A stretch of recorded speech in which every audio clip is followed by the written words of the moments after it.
যা গরম পড়েছে বন্ধুরা, এই গরমে না রান্না করতে ভালো লাগছে না খেতে ভালো লাগছে। তাই আজকে আমি আপনাদের জন্য এমন একটা রেসিপি নিয়ে আসলাম যাতে রান্নাঘরে সময়ও কম লাগে আর হবে এতটাই সুস্বাদু যে এক রেসিপি দিয়েই দুপুরের খাওয়াটা বেশ সুন্দর মতোই হয়ে যাবে। রাধে কৃষ্ণ বন্ধুরা, আমি টুলটুল আর এই টুলটুলের রান্নাঘরে আপনাদের সবাইকে স্বাগত। সবার প্রথম আমি এখানে একটা মশলা পেস্ট করে নিচ্ছি। তার জন্য এখানে আমি একটা টমেটো, হাফ ইঞ্চি পরিমাণ আদা, 4 থেকে 5টা কাঁচামরিচ, 1 চামচের 3 ভাগের 1 ভাগ গোটা জিরা, খুব সামান্য পরিমাণ মৌরি, দারুচিনি আর 3 থেকে 4টা লং। এবার এই সবগুলিকে একসঙ্গে করে মিক্সি জারে নিয়ে ভালো করে পেস্ট করে নেব। ঝালের পরিমাণটা এখানে আপনারা কমিয়েও দিতে পারেন। বন্ধুরা, রান্নাটা সম্পূর্ণ নিরামিষ হবে, এর মধ্যে কোনো পেঁয়াজ রসুনের ব্যবহার হবে না। এবার মশলাটাকে ভালো করে পেস্ট করে নেব। মশলাটা কিন্তু মিহি করে পেস্ট করে নিতে হবে। এবার মশলাটাকে একটা পাত্রে রেখে সাইডে রেখে দেব। বন্ধুরা, আপনাদেরকে বলাই হয়নি, আজকে আমি কাঁঠালের সবজি রান্না করব, সম্পূর্ণ নিরামিষ। তার জন্য এখানে আমি 1 টুকরো কাঁঠাল নিয়ে নেব। কাঁঠালের মধ্যে যেহেতু আঠা থাকে, সেই জন্য আমি আগে থেকেই হাতে আর ছুরির মধ্যে সরিষার তেল লাগিয়ে নিয়েছি। এবার আমি কাঁঠালটাকে এইভাবে কেটে নেব। কাঁঠালের ভিতরে যে একটা শক্ত অংশ থাকে সেটাকে ফেলে কাঁঠালটাকে এইভাবে কেটে নেব।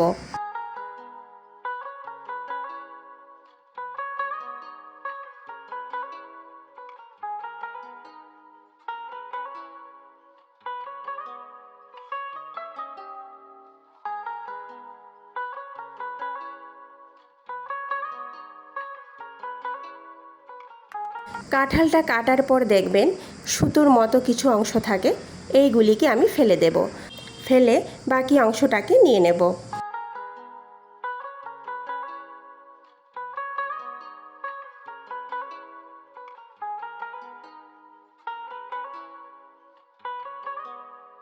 এখানে কাঁঠাল কাটা হয়ে গেছে।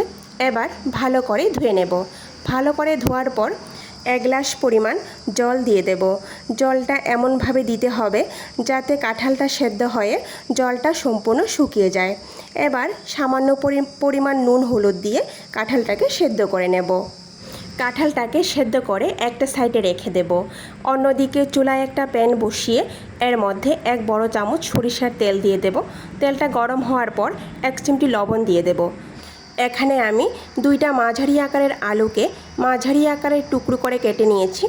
এবার এই আলুগুলিকে একটু লাল লাল করে ভেজে নেব। চুলার আঁচ কমিয়ে রেখে ঢাকা দিয়ে আলুগুলিকে ভেজে নেব। তাতে কি হবে, আলু ভাজাও হয়ে যাবে আর তার সঙ্গে 80% মতো সেদ্ধ হয়ে যাবে। এখানে আলুটা ভাজা হয়ে গেছে। এবার একটা পাত্রের মধ্যে উঠিয়ে রাখবো। তারপর ওই তেলে একটা তেজপাতা, 1 চামচের 3 ভাগের 1 ভাগ গোটা জিরা ফোড়ন দিয়ে দেব। ফোড়নটাকে কয়েক সেকেন্ডের মতো নাড়াচাড়া করে বেটে রাখা মশলাটা দিয়ে সঙ্গে সঙ্গে ঢেকে দেব। তার কারণ হলো মশলা দেওয়ার সঙ্গে সঙ্গে দেখবেন চারিদিকে ছিটিয়ে পড়ছে। কয়েক সেকেন্ড পর ঢাকনা উঠিয়ে এর মধ্যে পরিমাণ অনুযায়ী লবণ দিয়ে দেব। লবণটা বুঝে দিতে হবে, কারণ কাঁঠাল সেদ্ধ করার সময় আমি ওখানে সামান্য পরিমাণ লবণ দিয়েছি। এবার চুলার আঁচটা মাঝারিতে রেখে 2 মিনিটের মতো মশলাটাকে কষিয়ে নেব। 2 মিনিট পর এর মধ্যে সামান্য পরিমাণ হলুদ গুঁড়ো, 1 চামচের 3 ভাগের 1 ভাগ ধনে গুঁড়ো, 1 চামচের 3 ভাগের 1 ভাগ লঙ্কার গুঁড়ো দিয়ে দেব। এবার যে বাটিটাতে মশলা রেখেছিলাম সেই বাটিটার মধ্যে সামান্য পরিমাণ জল দিয়ে বাটিটাকে ধুয়ে মশলার মধ্যে দিয়ে ভালো করে নাড়াচাড়া করে কম আঁচে 5 মিনিটের জন্য ঢেকে রাখবো। ফিরে আসলাম বন্ধুরা 5 মিনিট পর। দেখুন মশলার উপরে তেল ভেসে উঠেছে। এবার আরও 2 মিনিটের মতো মশলাটাকে কষিয়ে নেব। তারপর ভেজে রাখা আলু এর মধ্যে দিয়ে দেব। সেদ্ধ করা কাঁঠাল এর মধ্যে দিয়ে দেব। বন্ধুরা, আপনারা চাইলে কিন্তু কাঁঠালটাকে আলাদাভাবে ভেজে নিতে পারেন। বন্ধুরা, যেহেতু এখন গরমের দিন, তেল মশলা একটু কম খাওয়াটাই ভালো, সেই জন্য কাঁঠালটাকে এখানে আর ভাজার দরকার নেই। মশলা আর আলুর সঙ্গে একসঙ্গে ভেজে নিলেই কিন্তু হয়ে যাবে। এবার 2 থেকে 3 মিনিটের মতো মাঝারি আঁচে আমি মশলার সঙ্গে সবজিটাকে ভালো করে কষিয়ে নেব। তারপর এখানে আমি 2 গ্লাস পরিমাণ ফুটানো গরম জল দিয়ে দেব। যে কোনো সবজিতে ফুটানো গরম জল ব্যবহার করলে কিন্তু সবজির টেস্ট খুব ভালো আসে। এবার ভালো করে নাড়াচাড়া করে মাঝারি আঁচে 10 মিনিটের জন্য ঢেকে রাখবো। ফিরে আসলাম বন্ধুরা 10 মিনিট পর। দেখুন ঝোলটা অনেকটা শুকিয়ে গেছে, সবজিটাও কিন্তু আমাদের হয়ে গেছে। এবার সবজিটা নামানোর আগে 1 চামচ পরিমাণ ঘি আর 1 মুঠো ধনেপাতা কুচি দিয়ে দেব। দিয়ে ভালো করে নাড়াচাড়া করে চুলার আঁচ বন্ধ করে 2 মিনিটের জন্য ঢেকে রাখবো। 2 মিনিট পর পরিবেশন করে নেব। তো বন্ধুরা তৈরি হয়ে গেল আমাদের নিরামিষ কাঁঠালের সবজি। ভিডিওটি সম্পূর্ণ দেখার অনুরোধ রইল।